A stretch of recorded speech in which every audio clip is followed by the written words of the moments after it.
அன்பான சகோதர சகோதரிகளே, அளவில்லாத அன்பின் அடையாளமாய் தம்முடைய ஜீவனை நமக்காய் கொடுத்த இயேசு கிறிஸ்துவின் நாமத்தினாலே உங்கள் யாவரையும் இந்த ஊழிய பாதை நிகழ்ச்சிக்கு இன்னொரு முறை வரவேற்கிறோம். விசேஷமாய் அநேக கேள்விகளும் அதற்கேற்ற பதில்களும் தேவன் ஊழியக்காரரை கொண்டு கொடுத்து கொண்டிருக்கிறார். நான் ஏற்கனவே சொன்னது போல நாங்கள் மிகவும் மகிழ்ச்சி அடைகிறோம். உங்கள் கேள்விகளை, உங்களுடைய கமெண்ட்ஸை இந்த ப்ரோக்ராமை பார்த்துட்டு இருக்கும்போது நிறைய பேர் இந்த கமெண்ட்ஸை கொடுத்துட்டு இருக்கிறீங்க. வெவ்வேறு தேசத்திலிருந்து எங்களுக்கு உண்மையிலே அது நல்ல ஒரு உற்சாகத்தை கொடுக்கிறது. நாங்கள் ஆண்டவருக்கு நன்றி செலுத்துகிறோம். இன்னைக்கு ஒரு ஸ்பெஷல் எபிசோடாக இருக்க போது விசேஷமாக யாருக்காகனா சால்வேஷன் டிவி வியூவர்ஸ்க்கு மாத்திரமில்லை, எஸ்தர் பிரேயர் ஹவுஸ் இந்த சபையில் இருக்கிற விசுவாசிகளுக்கு, அருமையான அண்ணனுடைய ஆவிக்குரிய பிள்ளைகளுக்கு இது விசேஷமாக இருக்க போகுது. ஏன்னா இந்த கேள்விகள் கேட்டது யாருன்னா நீங்கள் தான். உங்கள் கேள்விகளை ரெப்ரசன்ட் பண்ணும்படியாக நான் இங்கே அமர்ந்துட்டு இருக்கிறேன். உங்கள் கேள்விகளை உங்கள் சார்பாக நான் அண்ணங்கிட்ட கேட்க போகிறேன். அந்த பதில்களை நிச்சயமாக நீங்கள் கேட்க போகிறீங்க. அது நிமித்தமாக கர்த்தர் உங்களோடு கூட பேச போகிறாரு. God bless you. ஆனால் வாழ்த்துக்கள்னா ஆண்டவருடைய நாமத்தினால இது கொஞ்சம் ஸ்பெஷல் எபிசோடு அண்ணா. ஏன்னா எப்பவுமே ஒரு அப்பா பிள்ளைக கேள்வி கேட்கும் போது அது ஒரு விதமான சந்தோஷமாக இருக்கும். இந்த மழலை மொழியில் நம்ம பிள்ளைங்க பேசும்போது ஒரு தகப்பன் சந்தோஷப்படுவார். அது போல் இந்த எபிசோட் ஏன் ஸ்பெஷல்னு சொன்னால் எல்லா கேள்வியும் சந்தோஷப்பட்டு வராது இல்லை, நான் ஆக்சுவலாகவே ரொம்ப ரொம்ப உரிமையோடு கூட இந்த கேள்விகளை கொடுத்தாங்க. உங்கள் ஆவிக்குரிய பிள்ளைகள், அதாவது சில காரியங்களை பார்த்து அவங்களுக்கு ஆச்சரியம் மூட்டும்படியாக சில குணாதிசயங்கள், கர்த்தருக்கு மகிமை உண்டாகட்டும்.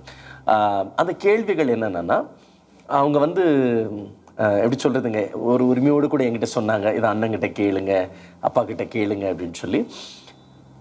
ஆனால் ஒரு ஒரு ஒரு வித்தியாசமான ஒரு குணாதிசயமாக பார்க்குறாங்கண்ணா. என்னென்னா, பொதுவாக இப்போ இன்றைக்கி இருக்கிற சபையில் இருக்கிறவங்க அநேக ஏற்கனவே ரட்சிக்கப்பட்ட பிள்ளைகள் இந்த இடத்துல இருக்கிறாங்க. புதுசாக வந்த விசுவாசிகள் பிள்ளைகள் இருக்கிறாங்கன்னா, கேள்வி என்னென்னா, பொதுவாகவே அநேக சபைகளில் அவங்க பார்த்துட்டு வந்த எக்ஸ்பீரியன்ஸை கம்பேரிசன் பண்ணி அந்த கேள்வி கேட்டுக்கிறாங்க. இது எல்லா சபைகளிலும் நான் சொல்ல வரல, ஒரு சில சபைகளில் நடக்கிறது. என்னென்னா, ஒரு பாஸ்டர் ரொம்ப அன்பாக இருக்கிறாரு. எப்பொழுது அன்பாக இருக்கிறாருன்னா, காணிக்கை தசம பாகம் சரியான நேரத்தில் அவர்களை சேரும் பொழுது மிகவும் மகிழ்ச்சியாக சந்தோஷமாக நடத்துகிறார்கள். காணிக்கை வராத நிமித்தமாய், தசமபாகம் வராத நிமித்தமாய் சில நேரங்களிலே அந்த அன்பிலே மாற்றம் உண்டாகிறது. அதாவது காணிக்கை கொடுக்கும் போது ஒரு மாதிரியான சிரிப்பு முகத்தில், காணிக்கை கொடுக்காத போது ஒரு சிரிப்பு, ஆனால் அந்த சிரிப்புக்குள் ஒரு கள்ளத்தனம். இது அவங்கள காயப்படுத்துது. இது நான் மறுபடியும் சொல்கிறேன், இது எல்லா சபைகளிலும் இல்லைன்னா, ஆனால் ஒரு சில சபைகளில் இது நடக்கிறது. எக்ஸ்பீரியன்ஸ் பண்ணிட்டு வந்தவங்க சொல்கிறாங்க. ஆனால் அவங்க ஒரு வித்தியாசத்தை உங்ககிட்ட பார்த்துருக்குறாங்க. இது தேவனுக்கு மகிமை உண்டாகட்டும். நீங்கள் சபையில் ஆரம்ப காலத்துலேருந்து வந்தவங்க இந்த கேள்வியை சொல்லியிருக்கிறாங்க. என்னென்னா, அண்ணன், அதாவது ஊழியக்காரன், எந்த சூழ்நிலையிலுமே ஒரு முகபாவனையில் கூட இந்த காணிக்கை நிமித்தமாக நீங்கள் எக்ஸ்பிரஸ் பண்ணது இல்லை. இது நம்பர் 1. நம்பர் 2, பொதுவாக அநேக ஹவுஸ் விசிட்டிங் பண்ணும்போது ஊழியக்காரர் 2 கேள்வி கேட்குறேன்னா, ஊழியக்காரர்கள் செலக்ட் பண்ணுற வீடுகள் எதுவாக இருக்குன்னா, பொதுவாக காணிக்க கொடுக்கக்கூடிய வீடுகள், அல்லது கொஞ்சம் உயர்ந்த ஸ்தானத்தில் இருக்கிற ஐஸ்வர்யவான்கள், இவர்களுடைய வீடுகளை பிரதானமாக தேர்ந்தெடுக்கிறாங்களாம்.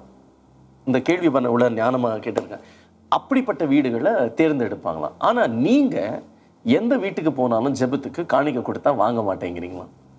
இப்போது இது 2 கேள்வியாக பார்க்குறேன். முதல் காரியம், காணிக்கை கொடுத்தாலும் கொடுக்காவிட்டாலும் உங்களுடைய அன்பை நீங்கள் வெளிப்படுத்துகிறீங்க. இது எப்படி சாத்தியம்னா, எப்பேற்பட்ட மனுஷனுக்கும் அந்த பணமாசை வருவதுண்டு. ஆனால் உங்களை எப்படி கர்த்தர் நடத்துகிறாரு. 2வது, நீங்கள் குடும்ப ஊழியங்களுக்கு போகும்போது காணிக்கை வாங்கவே கூடாதுன்னு நீங்கள் முடிவெடுத்திருக்கிறீங்க. நீங்கள் அனுப்புகிற ஊழியக்காரர்கள், உடன் ஊழியக்காரராகட்டும், மூப்பனார்கள் ஆகட்டும், வாங்கக்கூடாதுன்னு கட்டாயமாக சொல்லியிருக்கீங்க. எதனால் நான் இப்படிப்பட்ட ஒரு காரியம் உண்டாச்சு? எதனா பர்சனல் எக்ஸ்பீரியன்ஸ் இருக்கா? So personal experience. So first கேள்வி சரியா, ஃபஸ்ட்டு கேள்வி வந்து இன்னொன்று நல்லா புரிஞ்சுக்கோ, காணிக்கைக்காக ஊழியம் கிடையாது. எஸ். சரியா, ஆண்டர் வந்து அதுக்காக எப்பா நீ வாப்பா உனக்கு நிறைய காணிக்கை தரேன் அப்படின்ற கான்செப்ட் ஆண்டர் சொல்லலை. அது ஊழியம் கிடையாது, அது வந்து ஊழியம் கிடையாதுல்ல. ஸோ என்னுடைய எண்ணம் இருந்ததுன்னா என்னன்னா ஜனங்க வந்து சந்தோஷமாக வரணும், சந்தோஷமாக போகணும். எஸ். அவங்களுக்குள்ளார ஒரு மாற்றம் வரணும். ஸோ காணிக்கை வந்து ஒரு பிரதானமான ஒரு காரியம் கிடையாது. சரியா, அது வந்து என்னுடைய மைண்ட் செட்டில் எப்போவுமே இருக்கும். ஏன் இருக்குன்னா, இன்றைக்கி வந்து ஃபார் எக்ஸாம்பிள் நான் வந்து ஊழியத்துக்கு வந்து 2007 ஸோ மார்ச் மாதம் முழுசாக ஊழியத்துக்கு வந்தேன் 30ஆம் தேதி. அப்போ ஏப்ரல் 1ஆம் தேதியிலேருந்து ஏப்ரல் 1லேருந்து வச்சுக்கேன் ஃபுல் டைம் மினிஸ்ட்ரி. சரியா, எனக்கு ஒரு காணிக்கை கொடுக்குறவங்கள தெரியாது. சரியா, ஒருத்தரையும் தெரியாது, யாரையும் தெரியாதுன்னு வச்சுக்கோங்களேன். இன்றைக்கி நாச்சும் சபை இருக்குது, சால்வேஷன் டிவி வியூவர்ஸ் இருக்கிறாங்க இருக்குது. ஆனால் அந்த காலகட்டத்துக்கு ஏப்ரல் 1, 2007 டிசம்பர் 1ஆம் தேதி 2007 வரைக்கும் நான் சொல்லுவேன் யாருடைய கான்டாக்ட் எனக்கு கிடையவே கிடையாது. யாருடைய கான்டாக்ட் இல்லாமையே கர்த்தர் வந்து அந்தந்த மாத தேவைகளை கர்த்தர் சந்திச்சார். சரியா, ஸோ நான் அதில் என்ன கற்றுக்கிட்டேன்னா, நான் மனுஷனை பார்க்கக்கூடாது, கர்த்தரை பார்க்கணும் அப்படின்றத கற்றுக்கிட்டேன். சரியா, இதான் என்னுடைய இது. ஏன்னா அன்றைக்கி வந்து ஜேம்ஸுன்றது ஒரு சிலருக்கு தெரியுமே தவிர மற்றவங்களுக்குலாம் அது யாருக்குமே தெரியாது. சரியா, இப்போ நீ சொல்கிறல்ல தசம்பாங்க கொடுப்பாங்க, இது கொடுக்கலனா எப்படி அப்படின்னு. நான் இன்றைக்கி கூட நான் சொல்ல முடியும், யாருமே ₹1 கொடுக்கலனாலும் எனக்கு ஒரு விசுவாசம் இருக்குது, என்ன நடத்த அவரால் முடியும். ஆமென். சரியா, அதனால எனக்கு வந்து மைண்டில் வந்து இவங்க கொடுப்பாங்க, இவங்க கொடுக்கல, இவங்க கொடுத்தாதான் நம்மளுக்கு நடக்கும், இவங்க கொடுக்கலனா எப்பா இப்போ ஒருத்தன் கொடுத்துட்டே இருக்கிறான், திடீர்னு சூழ்நிலை கொடுக்கல, அவன் வேலை போயிருக்கலாம். சரியா, குடும்பத்தில் ஏதோ கஷ்டம் வந்திருக்கலாம், ஏதாவது நடந்திருக்கலாம். ஸோ இன்னொன்று வந்து நான் வந்து மைண்டில் வச்சுக்க மாட்டேன். இப்போ வந்து ஜாக்சன் வந்து மாதம் மாதம் கொடுக்குறாரான்னு உட்காந்து நான் ட்ராக் ரெக்கார்ட்லாம் போட்டுட்டு இருக்க மாட்டேன். ஓகே. சரியா, ஏன்னா அப்படி போட ஆரம்பிச்சிட்டேன்னா நான் வந்து பயங்கரமான ஒரு இதில் மாட்டிக்கிட்டேன், ட்ராப்பில் மாட்டிக்கிட்டேன்னு அர்த்தம். புரியுதா நான் சொல்கிறது? ஸோ இது வந்து நான் வந்து எப்போவுமே வந்து மைண்டில் இப்போ யாருமே இல்லைன்னா கர்த்தர் நடத்துவார். அதனால எனக்கு வந்து ஜனங்க மேலே எனக்கு கண்ணு போகவே போகாது, ஜனங்களுடைய காணிக்கை மேலே கண்ணு போகாது, போகவும் விட மாட்டார் ஆண்டவர். ஏன்னா நிறைய பாடத்தை நான் கற்றுக்கிறேன். ஏன்னா ஒரு நல்ல ஒரு பாடம் நான் சொல்ல முடியும். ஸோ துபாயிலேருந்து மாதம் ஒருத்தர் காணிக்கை அனுப்புவார். ஆனால் அனுப்பும்போது ஸ்பெசிஃபிக்காக சொல்லுவார், இது உங்களுடைய பர்சனல் மினிஸ்ட்ரியில் போடக்கூடாது, பர்சனல் ஆஃபரிங்னு வரும். Okay okay. சரியா, இது வந்து உங்கள் தனிப்பட்ட தேவை, நீ வந்து மினிஸ்ட்ரியில் போடுறாத, இது உங்களுக்கு நான் அனுப்புகிறேன், தயவுசெய்து மாதம் அனுப்புகிறேன்னு. ஸோ நீ பார்த்தீங்கன்னா ரெகுலராக 5ஆம் தேதியான அக்கௌண்ட்டில் அந்த அமௌண்ட் வரும். மாதம் நீ தூங்கி அனுப்பிச்ச உடனே பார்த்தீங்கன்னா அக்கௌண்ட்டில் வந்துடும். சரியா, ஆனால் அந்த மனுஷன் வந்து ரெகுலராக அனுப்புகிறார், அனுப்பிட்டே இருக்கிறார். சரியா, அப்போ நீ பார்த்தீங்கன்னா காலையில் நான் வந்து 5ஆம் தேதி இப்போ பார்த்தா மெசேஜ் வந்துடும், இவ்வளோ அமௌண்ட்டு, நல்ல அமௌண்ட்டு. சரியா, அதனால் வந்து பார்த்த உடனே ஓகே இந்த அமௌண்ட் வந்துருச்சு, அவர் அனுப்பிச்சிட்டாரு, உடனே அவருக்கு ஒரு தேங்க் மெசேஜும் போட்டுருவேன், தேங்க்யூ பிரதர் அப்படின்னு. ஆனால் அதில் ஸ்பெசிஃபிக்காக போட்டிருப்பார், திஸ் இஸ் பர்சனல், இதை மினிஸ்ட்ரியில் போடாத இப்படின்னு மென்ஷன் பண்ணி தேவைக்காக. ஸோ இது ஒரு 1 இயர் நடக்குதுன்னு வச்சுக்கேன், 1 இயர் நடந்துகிட்டு இருக்கு. அப்போ நான் வந்து 1 இயர் வந்து இது கரெக்டாக போகும்பொழுது ஸோ எனக்கு வந்து ஒரு பொருள் ஒன்று வாங்கணும். சரியா, அதுக்கு லோன் எடுக்கணும். சரியா, லோன் எடுக்கணும். Okay okay. இப்போ லோன் எடுக்கிறனால நான் வந்து என்ன திங்க் பண்ணுறேன்னா, இவரது 5ஆம் தேதி வந்துடுது, நம்ம வந்து 7ஆம் தேதி ரீபே பண்ணிடலாம். என் கால்குலேஷன் வந்து அப்படி மாறிடுச்சு. ஓகேவா, ஸோ லோன்காரன் வந்து ட்ராக் பார்க்குறான், ட்ராக் வந்து கரெக்டாக 1ஆம் தேதி ஆனால் 5ஆம் தேதி ஆனால் இவருக்கு ஒரு அமௌண்ட் வருது. ஓகே. ஸோ இதை பேஸ் பண்ணி அவன் என்ன பண்ணிட்டான், லோனை சாங்ஷன் பண்ணிட்டான். ஓகே, லோனை வாங்கியாச்சு, பொருளை வாங்கியாச்சு. சரியா, இப்போ 5ஆம் தேதி அது ஃபஸ்ட்டு இஎம்ஐ கட்டணும். அப்போ 5ஆம் தேதி காலையில் எழும்புறேன், என் கண் எதில் இருக்குன்னா ஃபுல்லாக ஃபோன்லேயே இருக்குது, எப்படா கிரெடிட் வரும். இப்போ நம்ம ஃபோன் பண்ணி அவர்கிட்ட கேட்க முடியாது, என்ன பிரதர் அனுப்பலையா, அந்த மெசேஜ் மேலே இருக்குது. இப்போ மெசேஜ்லாம் இல்லை, அந்த 5 நிமிஷத்துக்கு வரதான் பார்த்துட்டே இருக்கிறேன் அக்கௌண்ட்டில். எனக்கு கரெக்டாக 10 மணிக்கு வந்துடும். 10வது 11வது பாட்டு ஒன்றுமே வரல. சரியா, நான் என்னடா இது இத்தனை ஒரு வருஷமா மனுஷன் நல்லா தானே அமைச்சாரு, இன்னைக்கு என்னடா ஆச்சு அவருக்கு அப்படி சொல்லிட்டு என் தாட் வந்து வேற மாதிரி ஆயிடுச்சு. சரியா, ப்ராக்டிக்கலாக நான் பேசுகிறேன். சரியா, அப்போ என்னடா இது வரலன்றதுக்கு ஒரு சின்ன ஒரு எண்ணம். 5ஆம் தேதி முடிஞ்சது, 6ஆம் தேதி உடனே எனக்கு இப்போ 7ஆம் தேதி இஎம்ஐ வந்து பவுன்ஸ் ஃபர்ஸ்ட் பவுன்ஸ் ஆயிடுச்சுன்னா, இப்போ அவன் ஃபோன் வேற பண்ணி சொல்கிறான், சார் 7ஆம் தேதி சார் பவுன்ஸ் பண்ணிடாதீங்க சார் அப்படின்னு சொல்கிறான். ஸோ எனக்கு டென்ஷன் ஆயிடுச்சு. அப்போ 6ஆம் தேதி மதியானமாக ஒரு ஈவினிங் போல் இருக்கும், பயம் எடுத்துக்கிச்சு. என்னடா இது, இப்போ அவர்கிட்ட நம்ம ஃபோன் பண்ணி என்ன பண்ணுறாரு அனுப்பலையா, உங்களுக்கு தான் வெயிட் பண்ணிட்டு இருக்கிறேன்னு சொல்ல முடியாது, அது அசிங்கம். சரியா, அவர் திடீர்னு வந்து வேற ஏதாவது மூடில் இருந்தானா எதாவது நினச்சிக்கு வரோன்னா தான் பலாம் தோணும்ல. அப்போ தான் ஆண்டர்கிட்ட போய் உட்காரும் பொழுது ஆண்டர் என்கிட்ட பேச ஆரம்பிச்சது என்னன்னா, நீ யாரை பார்த்துட்டு இருக்கிற, நீ யாரை பார்த்துட்டு இருக்கிற அப்படின்ற ஒரு சின்ன ஒரு எண்ணத்தை கொடுத்தாரு. ஆண்டவரே என்னை மன்னிச்சிருங்கப்பா, ஸ்தோத்திரம் ஆண்டவரே, நான் உண்மையாக பார்க்குறேன், என்னை வெட்கப்படுத்தாதீங்க, நான் தப்பு பண்ணிட்டேன், என்னை மன்னிச்சிருங்க. ஸோ இது வந்து ஒரு நல்ல பாடம். சரியா, ஸோ ஆண்டர் வந்து உண்மையாக சொல்கிறேன், அதுக்கப்புறம் அவர் அனுப்பவே இல்லை, இன்னும் வரைக்கும் அனுப்பலை. சரியா, இன்றைக்கி வரை என்ன ரீசன் தெரியாது, எனக்கு ஏன் அனுப்பலன்னு தெரியாது, நானும் ஃபோன் பண்ணி கேட்டது கிடையாது. ஆனால் அவர் நடத்தா விட்டாலும் என் தேவன் நடத்தினார். சரியா, அந்த இஎம்ஐ ஆண்டர் கிளியர் பண்ண வச்சார். சரியா, ஏன்னா நான் செய்கிற தவறு அது. ஸோ சம்டைம்ஸ் வந்து அதான் இப்போ என்ன ப்ராப்ளம்னா, இதே தான் தசம பாகத்துலேயும் இப்போ என்னன்னா, நிறைய பேர் என்ன நினச்சிடுவாங்கன்னா, ஓகே இவர் வராரு இவங்க வராங்க, 10 பேர் கால்குலேஷன் பண்ணிடுறாங்க, இவங்கெல்லாம் வந்தாங்கன்னா நம்மளுக்கு வந்து இது ஆகிடும், இதை முடிச்சிடலான்னு. சரியா, நீ என்னைக்கு நல்லா புரிஞ்சுக்கோ, அவங்கள தான் முதல்ல ஆண்டு சர்ச்சில் இருந்து தூக்குவார். ட்ரூ அண்ணா. சரியா, ஏன்னா அவங்க மேல போயிடுச்சா, என்ன பார்க்கல, நீ உன்னை பார்க்க வைக்கிறேன் பாரு சொல்லி ஆண்டு தூக்குவார். அப்போதான் புரியும் நிறைய பேருக்கு புரியாமல் இருக்கலாம். சரியா, நிறைய பேர் அவங்கள குறை சொல்லலாம், என்னடா போயிட்டாங்க அப்படி இப்படின்னு பேசலாம், நிறைய பேருக்கு புரிஞ்சுட்டு, ஆனால் இது நிறைய பேருக்கு புரியும். ஸோ அதனால நான் வந்து தசமாக கொடுத்தாலும் எனக்கு அதே அனுப்பு தான், கொடுக்கலனாலும் அதே அனுப்பு தான், காணிக்கை கொடுத்தாலும் அதுதான்.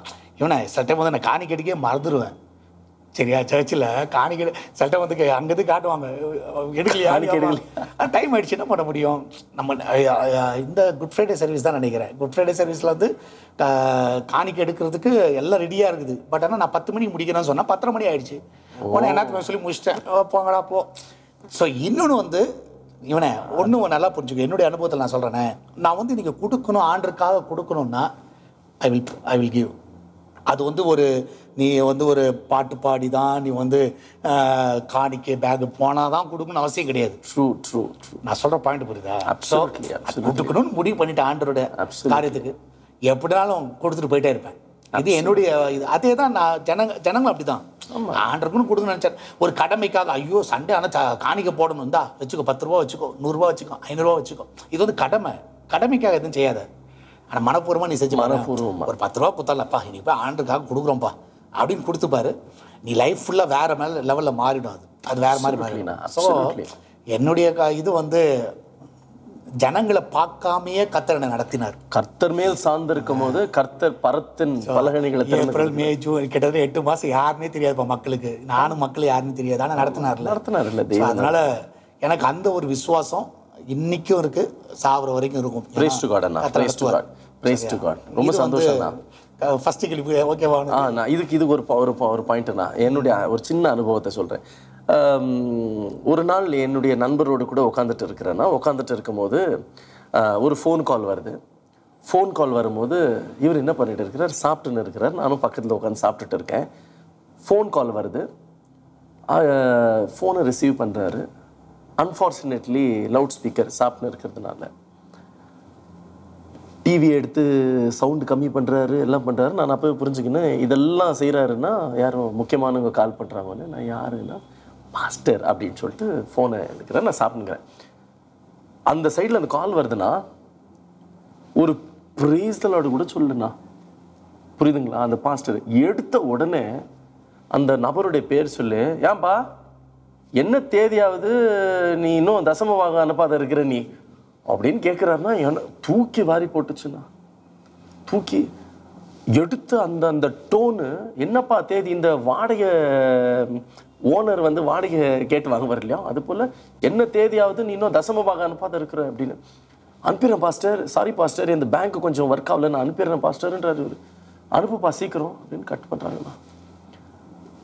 அது மாதிரி கொடுக்குறவங்களும் ஆசீர்வாதமும் கிடையாதுப்பா இல்லையாண்ணா? பெறவங்களுக்கும் ஆசீர்வாதம் கிடையாது, கொடுக்குறவங்களுக்கும் ஆசீர்வாதம் கிடையாது. எந்த கட்டத்துக்கு பாருங்க. ஆனால் இது வந்து கடமையாக மாறுது. இவனை கடமையாக இருந்தது எப்படின்னா, இவனை அன்போடு செய்கிறதுன்னு ஒன்று இருக்குல்ல.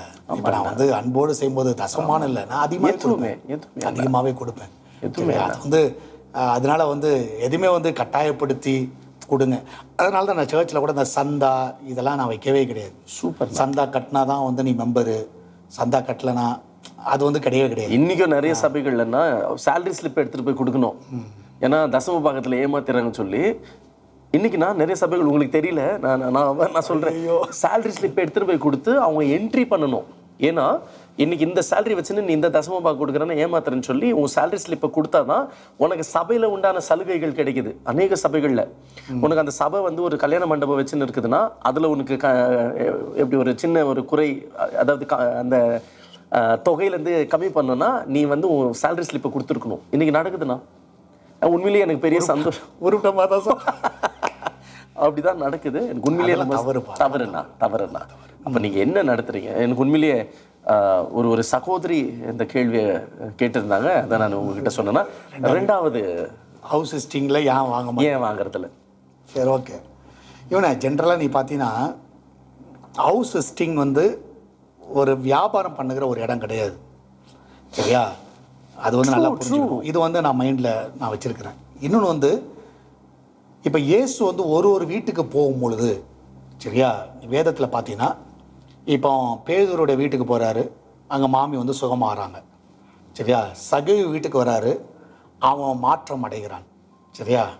ஸோ இந்த மாதிரி ஆண்டவர் வந்து போகிற வீடு வந்து அங்கே வந்து அவங்களுக்குள்ளார ஒரு மாற்றம் வருது. ஆமென். சரியா? அதான் விஷயம். இப்போ இன்றைக்கி வந்து ஹவுஸ் விசிட்டிங் வந்து எப்படி ஆயிடுச்சுன்னா, கிறிஸ்டியானிட்டியில் இப்போ ஒரு கதை பேசுகிற ஒரு இடமா போயிடுச்சு.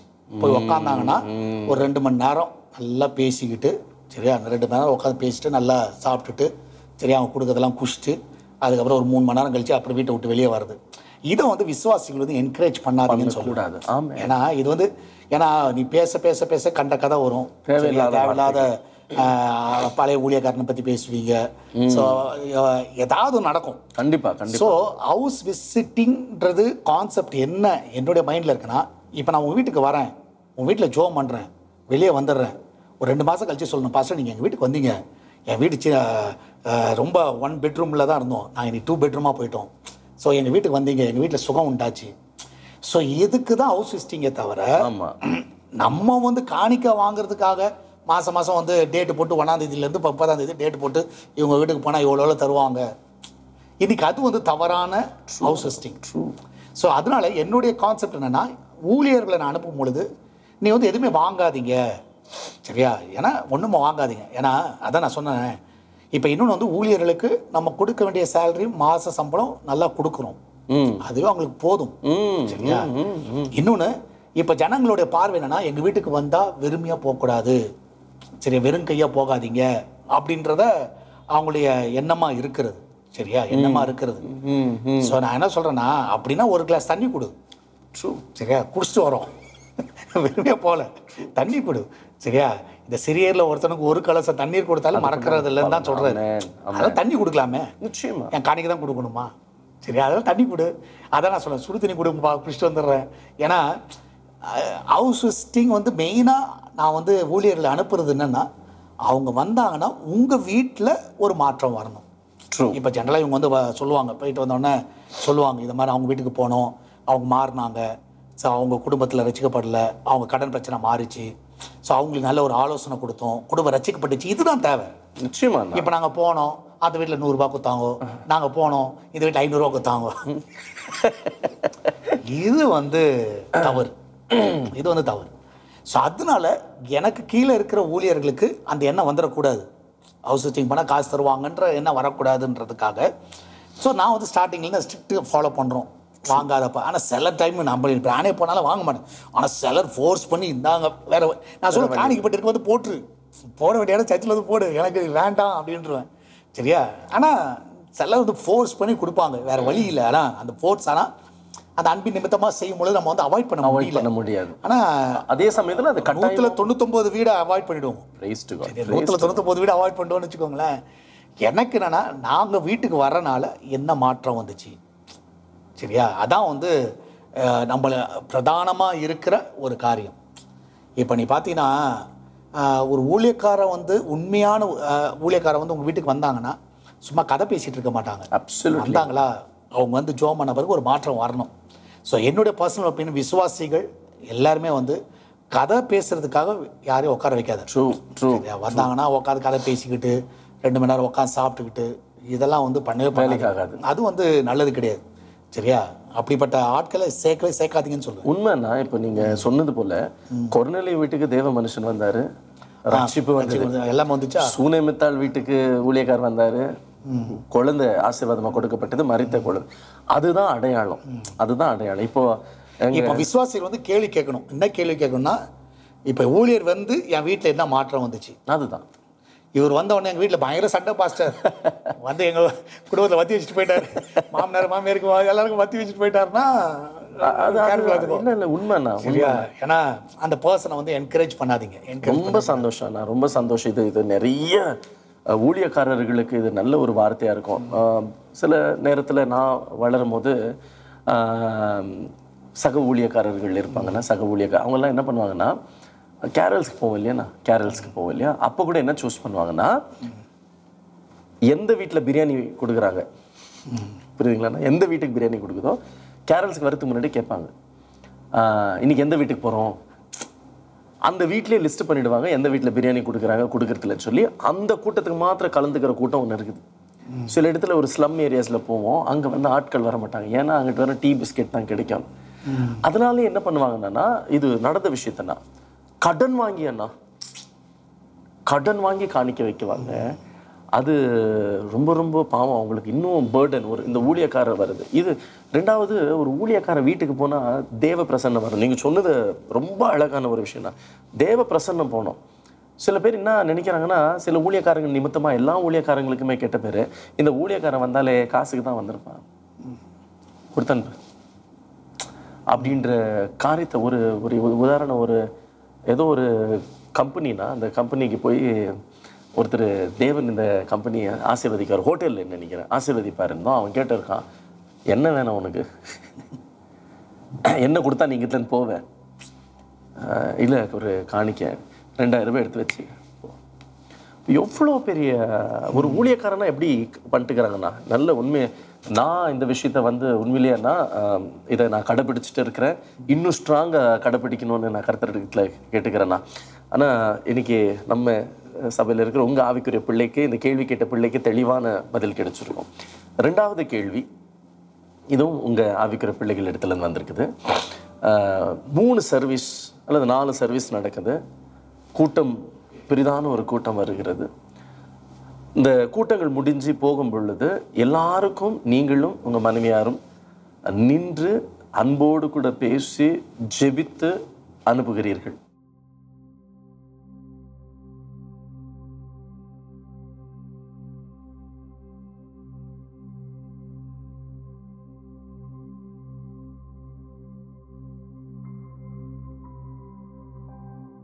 இது கம்பேரிசனுக்காக அவங்க கேட்டு இருக்கிற கேள்வி நான் அப்படியே கேட்குறேன்.